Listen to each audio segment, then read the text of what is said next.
Economia, por Gilson Schwartz. Professor Gilson, a economia vista de um ponto de vista diferente hoje? Tudo bem com você? Tudo, de verdade, estou bem, tudo ótimo. Quer um copo d'água? Não, obrigado. Porque agora eu vou conduzi-lo às origens do grande desastre. Está pronto? Acho que sim. Houve 2 gatilhos básicos. Um foram as hipotecas de alto risco, a subprime, e o outro, a securitização das operações de crédito. Estou acompanhando, fique tranquila. Ótimo, vou ficar bem atento. Ótimo. Você vai usar a palavra tóxico? Daqui a pouco eu vou. Não se preocupe, não estou surtando, estou entendendo. Pode parecer surto, mas é compreensão. Tudo bem, eu vou devagar. Não, faça como quiser, mas não vá devagar. Por que não? Porque eu sou especialista nisso. Você entende de dinheiro, macha, e eu entendo de retórica. Se você for devagar, ninguém vai entender. Essa é uma das cenas da peça O Poder do Sim, escrita pelo dramaturgo inglês David Hare e que acaba de ganhar uma bela tradução para o português, publicada pela editora Temporal, com pós-fácil da professora da Faculdade de Economia e Administração da USP, Leda Paulani. A peça foi encenada em Londres há exatos 10 anos, mas continua muito atual. A realidade hoje é que os artistas precisam entender cada vez mais de finanças e economia, enquanto boa parte dos economistas, professores de economia e especialistas em finanças seriam mais úteis à sociedade se tivesse um pouco mais de formação em artes e humanidades. A peça, ela tem um estilo conhecido como pós-dramático, então é meio documentário, ela não segue aquele esquema clássico, aristotélico, de apresentar personagens, ter uma tensão que cresce e depois chega no final feliz, o happy end. O Poder do Sim é atual, portanto, inclusive como forma artística, pois escolhe como tema a crise financeira global que estourou em 2008 e da qual, até hoje, as responsabilidades não foram devidamente estabelecidas, né? A economia global continua subordinada aos interesses dos grandes bancos, das instituições financeiras e, mais uma vez, muita gente se pergunta se a gente não está entrando de novo numa bolha especulativa. Professor, por que esse questionamento? Por que essa dúvida? As contradições, os conflitos que levaram a essa grande crise nunca foram efetivamente resolvidos. Os ricos e poderosos concentraram mais riqueza e mais poder. E os mais pobres e explorados voltam a acreditar, como aconteceu em grandes crises capitalistas do passado, que a solução é apoiar ou votar em algum maluco messiânico que se diz capaz de resolver tudo na violência. Em geral, esses malucos são financiados e apoiados justamente pelos mais ricos e pela elite, que se fortalece, reeditando todas as malandragens da especulação financeira em todas as suas formas. O interessante da peça, que pode ser lida, é justamente mostrar esse quadro. A realidade é uma farsa. O que se apresenta como representação de valor, decência e responsabilidade, seja fiscal, financeira ou de costumes, é sempre, na realidade, uma ilusão de ótica e uma ilusão de ética. Mais uma vez fica evidente que a economia, com E, na realidade é uma economia, ou seja, as decisões supostamente racionais, todas calculadas com base em equações e modelos matemáticos, na realidade as decisões são tomadas com base em ícones, ideologias, fantasmas de doutrinadores defuntos e propagandistas baratos, cuja função é simular a ausência de risco, de contradição e de conflitos pela distribuição do poder, da riqueza e do conhecimento. Professores de economia, finança, direito, ciências sociais, olha, todo mundo devia estudar mais teatro e artes, começando pela leitura e discussão em salas de aula dessa comédia ou farsa, né, que é realista ao extremo. Quem sabe poderão aprender como lição que o melhor a fazer diante dessas ilusões vendidas pelo capitalismo ultraliberal é dar mais valor ao poder do não. Semana que vem voltamos comentando as tendências em economia, política e tecnologia no Brasil e no mundo. Eu, Simone Lemos, ouvi o professor Gilson Schwartz. Economia, por Gilson Schwartz.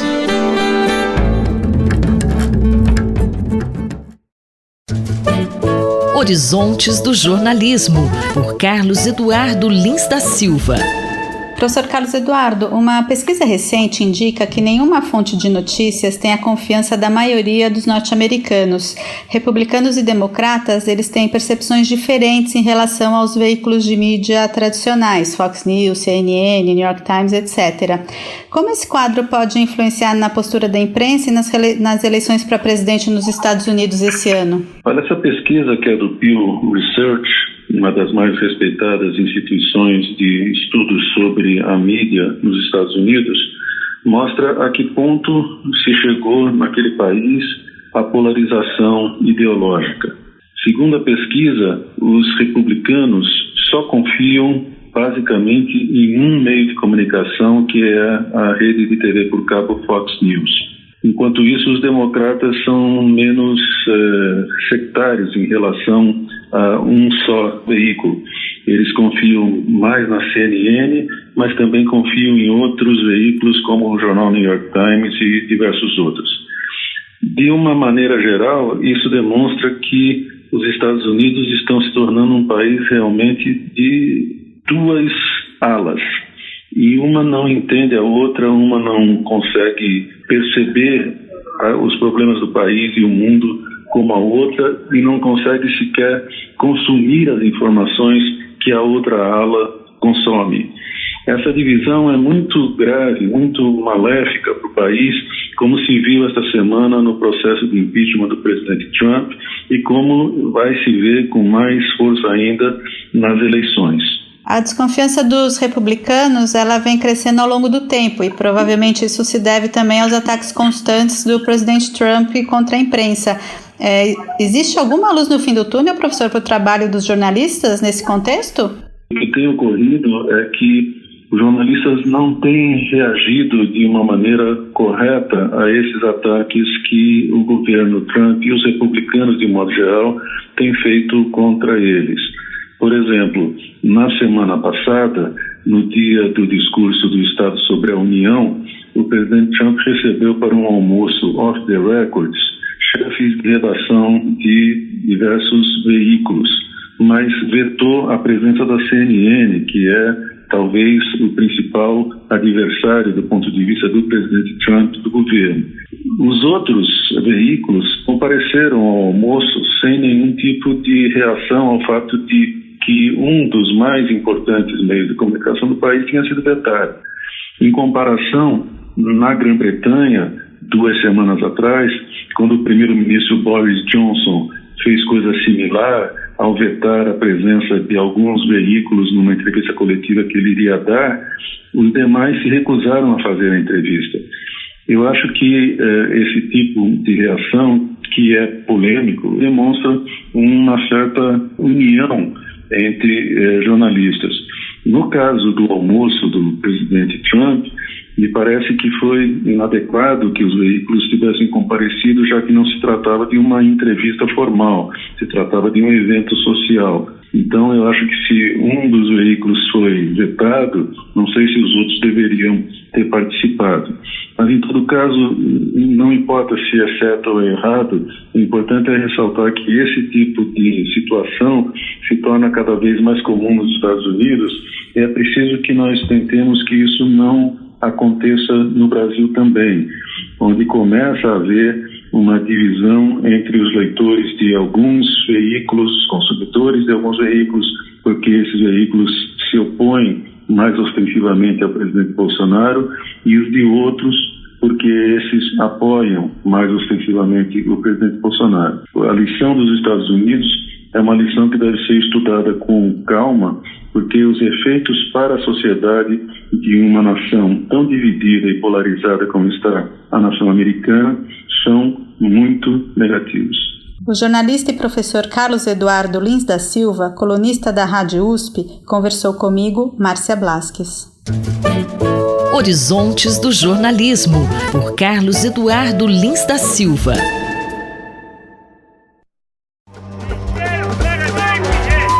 Saúde e Meio Ambiente, por Paulo Saldiva. Bom dia, professor Saldiva. O mundo está com medo do coronavírus, mas todo ano nos vemos frente a uma nova epidemia. O que está acontecendo, professor? Esses surtos têm a ver com a rejeição das vacinas, que a ciência levou tanto tempo para aprimorar? Olá, Cinderela. É um prazer falar com você, com os ouvintes da Rádio USP. E eu vou me permitir falar novamente sobre febres. Bom, está todo mundo meio preocupado, para não dizer alguns até apavorados, com a perspectiva de uma nova infecção por uma variante do coronavírus. Nós mesmos aqui no estado de São Paulo tivemos um caso que foi até atendido no Hospital das Clínicas da Faculdade de Medicina da USP de uma variante do arenavírus que provocou uma pneumonia hemorrágica e morte em pessoa jovem. Bom, esse medo que a gente sente hoje, esse temor, ele não é novo, ele acompanha o ser humano há milênios. Aliás, desde a criação das cidades, que permitiram, desde 15 mil anos atrás, quando a gente domina processos de produção de alimento, conseguimos então ficar estáveis, aumentar a população, mas colocamos um monte de gente juntas, capazes de transmitir micróbios, germes, vírus e todas as coisas que nos causam febres, uma do lado da outra. Então, a contagiosidade interpessoal, às vezes tínhamos baixas condições de higiene, então mosquitos, pulgas, carrapatos fizeram, por exemplo, muito para que a peste se transmitisse, e o reservatório natural eram ratos que habitavam a sujidade das cidades. O cólera através de águas contaminadas. E, paradoxalmente, aqueles mesmos animais que serviam para a gente de alimento, eles eram reservatórios de micro-organismos que eles já tinham se adaptado e criado uma resistência por seleção natural. E nós não, nós fomos surpreendidos com essas doenças febris e hoje, mais ou menos 80% das viroses que nos causam preocupação pularam de bichos para a gente. Então, por mais ameaçadora que seja essa realidade, pelo menos uma coisa a gente pode dizer, esse medo não é novo. E também a capacidade de tratamento, de manutenção de vida e inclusive desenvolver quimioterápicos para tratar essas infecções agudas melhorou muito.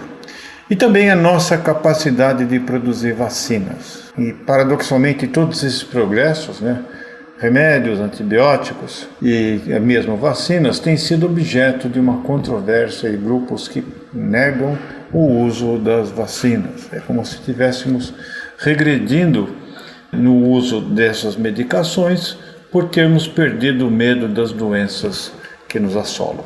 Professor, então podemos dar como certo que o coronavírus se espalhe pelo planeta? Essa epidemia será inevitável que se espalhe, viu, Cinderela e ouvintes, porque hoje, além dos mosquitos e tudo que eu descrevi, pulgas e água contaminada e outras coisas de contagiosidade interpessoal, nós temos o auxílio entre aspas, da transmissão a longas distâncias de agentes infecciosos hospedados em portadores sãos que embarcam no aeroporto sem sintoma algum ou com sintomas vagos e vão desembarcar no seu ponto de destino já com a doença plena e em fase de contaminação.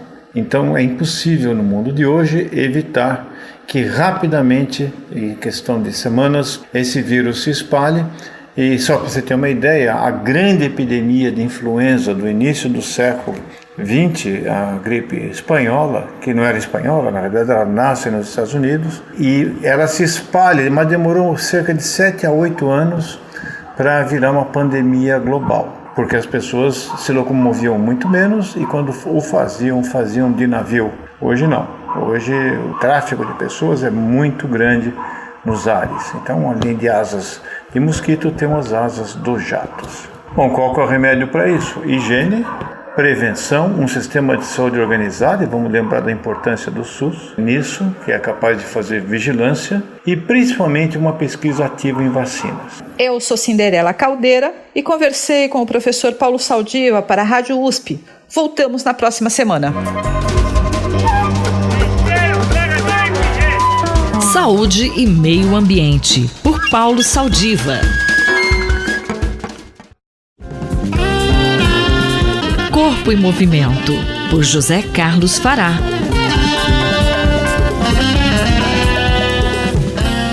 As cãibras são muito comuns em pessoas que exageram na prática de atividade física, levando a uma fadiga muscular. Segundo o professor Fará, essa contração involuntária pode acontecer devido a vários fatores combinados durante o exercício físico, como a elevada ou baixa temperatura e a perda de importantes sais minerais, como o potássio, o magnésio, o sódio e o cálcio, que levam a um desequilíbrio hidroeletrolítico, ou seja, importantes perdas de líquidos que precisam ser repostos. O assunto da coluna de hoje são as famosas câimbras musculares. Olá, ouvintes. A grande maioria das pessoas já sentiu uma contração muito forte e dolorida, geralmente nas pernas e pés, que leva alguns segundos, mas são intermináveis para passar. São as câimbras. As câimbras são muito comuns nas pessoas que exageram na prática da atividade física ou naquelas que exageram também em algumas atividades laborais. Ou seja, está sempre relacionado à fadiga muscular. Também algumas pessoas sentem câimbras e podem estar associadas a algumas doenças sistêmicas, como a diabetes, a anemia, a insuficiência renal, entre outras, onde um médico deve intervir. Mas, segundo um artigo publicado na Revista Brasileira de Fisiologia do Exercício, as câimbras são contrações involuntárias, intensas, ocasionadas pela grande ativação das unidades motoras de um determinado músculo ou grupo muscular, que geralmente são causadas por fadiga muscular. Quando acontece a fadiga muscular, há todo um efeito dominó, levando ao desequilíbrio hidroeletrolítico, ocasionando a perda de sais e minerais importantes para o processo de contração muscular, e o que ajuda é a alta temperatura do corpo, causando a desidratação. Todos esses efeitos combinados e acontecendo simultaneamente, a temperatura elevada, a perda de água, a perda de sais minerais como potássio, sódio e cálcio principalmente, as contrações musculares podem tornar-se descoordenadas, fator esse que juntamente com a intensidade elevada da atividade física, libera metabólitos, como por exemplo o ácido lático, que leva a uma contração involuntária, que são as chamadas câimbras. Quando sentimos a câimbra, devemos fazer um movimento contrário da contração e logo em seguida massagem local para alívio da dor. Em alguns casos, pode-se fazer calor no local, que ajuda muito. Professor, como que é possível evitar as câimbras? Excetuando-se os casos das doenças sistêmicas que podem causar as câimbras, é onde só um médico, o diagnóstico médico é que estabelece o tipo de tratamento. Em pessoas sadias, alguns procedimentos são muito importantes, como por exemplo, se hidratar adequadamente. A água ajuda muito no processo da contração muscular. Evitar praticar atividade física em temperaturas muito baixas, onde a musculatura fica mais tensa e pode ocasionar uma câimbra, como também evitar temperaturas muito altas, onde a fadiga pode se instalar de uma forma mais precoce. Também a ingestão de sais minerais são muito importantes porque também atuam no processo benéfico da contração muscular. E, tão importante quanto, é que sempre falamos nessa coluna, é que a prática da atividade física deve ser feita de leve a moderada, ir aumentando gradativamente a sua intensidade para que se evite a fadiga. Existe um dito popular muito comum, é que alguém já deve ter falado para alguns de nós, é que devemos comer banana para quem tem a câimbra. A banana ajuda muito, tem bastante potássio, mas pelo que vimos, não é só comer uma banana que resolveremos os episódios de câimbra.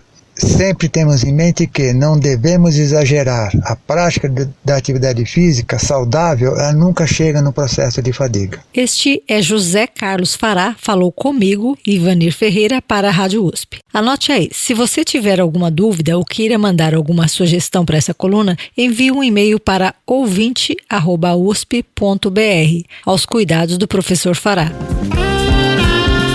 Corpo em Movimento, por José Carlos Fará.